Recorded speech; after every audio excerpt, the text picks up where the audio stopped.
Ini Mas Salman, kita ngobrolin soal idola nih Mas.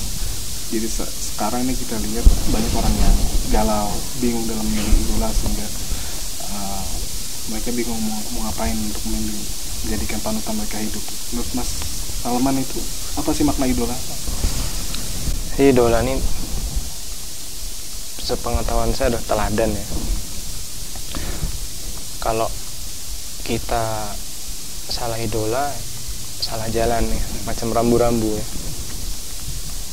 Kalau rambu-rambunya yang kita ikutin benar sesuai dengan apa yang terjadi di jalan raya ya, maka insya Allah kita akan selamat. Tapi kalau kita salah rambu-rambu ya, nanti pun kita akan susah juga. Nah, menurut saya kenapa banyak masalah di sana sini gitu. Hampir semua masalah sekarang di semua segi, semua lini ya. Salah satunya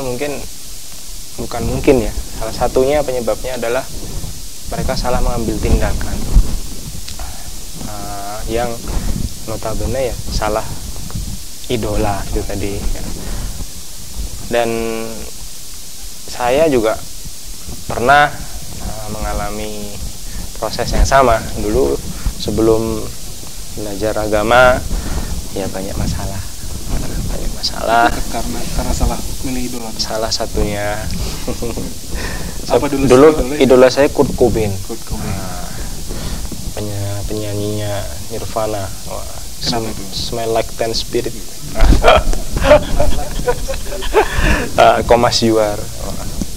Jadi di sana saya senang gaya berpakaiannya Kurt Cobain, saya senang cara penuturan liriknya, saya senang gaya bermusiknya.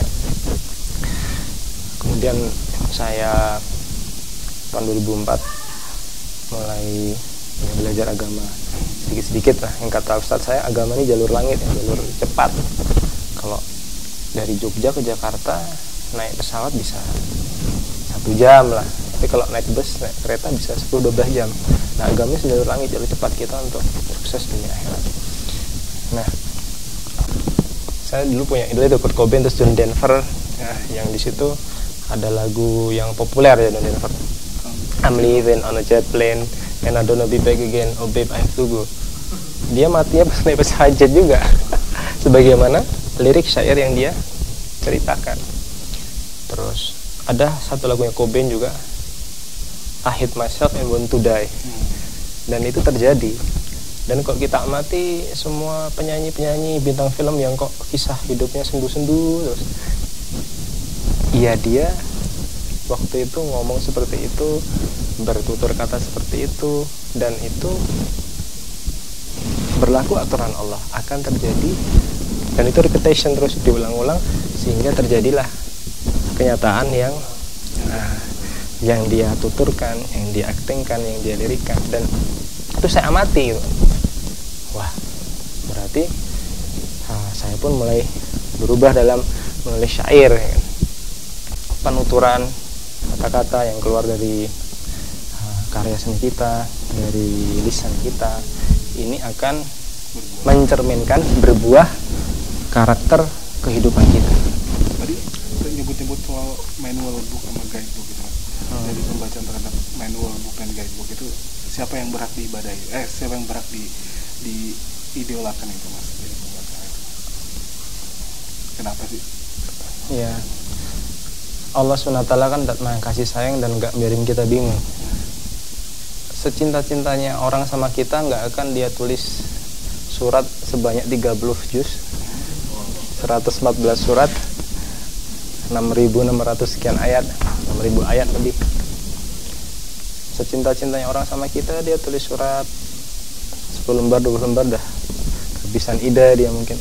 Tapi Allah SWT zat yang maha kasih sayang kepada kita, gak biarin kita bingung dalam mengarungi kehidupan kita di dunia ini. Dan Allah beritahu kepada kita, laqad kana lakum fi rasulillahi uswatun hasanah, sebaik-baik uswah teladan adalah Nabi Muhammad SAW.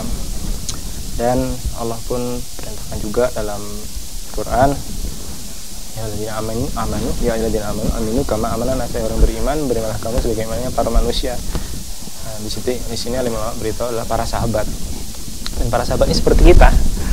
Kok Nabi jauh banget lah mungkin sama kita banyak dosa. Nabi adalah figur yang enggak ada dosa, sempurna. Ya, sempurna. Nah, sementara sahabat nih figurnya masing-masing. Ada yang dia penyair macam Hasan bin Sabit, ada yang orang kaya Abdurrahman bin Auf, ada yang pedagang macam Abu Bakar, ada yang keras preman kayak Umar bin Khattab, ada yang orang kaya Umar bin Affan, Abdurrahman bin Auf, ada yang pemuda di Abi Thalib, ada yang budak pembantu seperti Zaid bin Sabit, wanita kaya seperti Malik Khadijah. Semuanya 124.000 para sahabat ini seperti kita gitu. Dan mereka, Allah pun bilang dalam Quran, Allah ridha kepada mereka. Wasabiqul awwalun minal muhajirin wal ansor alladzina tabauhum bi ihsan radhiyallahu anhum. Allah ridha kepada mereka. Nah, apa sih yang membuat Allah ridha sama mereka itu kan? Mereka dengan karakter mereka yang bermacam-macam, ada yang suka bergurau, ada yang keras gitu, ada yang lembut. Yang membuat Allah ridho yang saya pelajari dan saya belajar, ternyata pengorbanan mereka terhadap agama. Mas Salman, soal idola nih mas, ini antum tadi kan pernah merasakan jadi band, anggota band major label dan dilulukan dengan orang masyarakat banyak gitu. Dan berdasarkan pengalaman Mas Salman sendiri, plus minusnya menjadi seorang idola itu seperti apa? Plusnya, kalau misalnya kita buat satu kebaikan dan itu ditiru, tentunya kita dapat pahala ya. Tapi kalau kita buat hal yang nggak baik, nanti dia tiru juga, kita dapat pahala keburukannya juga ya. Jadi ada sedekah jariyah, amal jariyah, ada juga dosa jariyah juga. Dan apapun yang Allah berikan kepada kita sebagai ujian, ya kita pakailah ke arah yang bisa membuat orang banyak syukur-syukur bisa menjadi lebih baik gitu. Kalau orang bersungguh-sungguh untuk menjadi idola gimana? Ada nggak? Menurut saya kalau orang bersungguh-sungguhnya untuk menjadi supaya orang mengikuti dia, ya itu nanti ujung-ujungnya dia nggak akan bahagia, karena ketika dia tidak mendapatkan sesuatu yang diinginkannya, tentu dia akan kecewa. Namun jika dia mencarinya Allah ya, pahala dapat, hobi pun tersalurkan. Pahala dapat, hobi pun tersalurkan ya. Barang siapa dapat Allah, dapat semuanya. Kalau kehilangan Allah, memang hadis kehilangan semuanya. Maka ya, mumpung kita masih dikasih kesempatan buat berbagi diri, segera kita menyerah kepada Allah sekarang juga. Karena kita menyerah pada hujan ya. Iya. Ayo Mas Dalam, yuk nih hujan nih. Rahmat, masya Allah. Rahmat